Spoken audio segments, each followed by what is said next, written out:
ഇവിടെ വരുന്നതിന് മുൻപായിട്ട് ശ്രീ MM അക്ബറുടെ ഒരു കാസറ്റ് ഇതിൻ്റെ സംഘാടകർ എനിക്ക് തരികയുണ്ടായി. വളരെ നല്ല കാസറ്റായിരുന്നു. അദ്ദേഹത്തിനെ അഭിനന്ദിക്കുന്നതിന് ഈ അവസരം ഞാൻ ഉപയോഗിക്കുകയാണ്. വളരെ പാണ്ഡിത്യം ഉൾക്കൊള്ളുന്ന വാഗ്മിത്വം ഉള്ള മനോഹരമായ 2-3 മണിക്കൂറുകൾ എനിക്ക് TV-യുടെ മുമ്പിൽ ചെലവാക്കാൻ പറ്റി.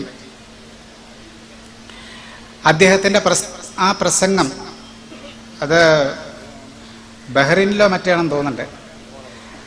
അവിടെ പ്രസംഗിച്ച പ്രസംഗത്തിൻ്റെ കാസറ്റാണ് കേട്ടത്.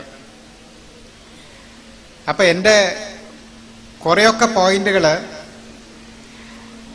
ആ പ്രസംഗം എന്നിലുണ്ടാക്കിയ പ്രതിക്രിയകളാണ് എന്നും കൂടെ പറയേണ്ടിയിരിക്കുന്നു.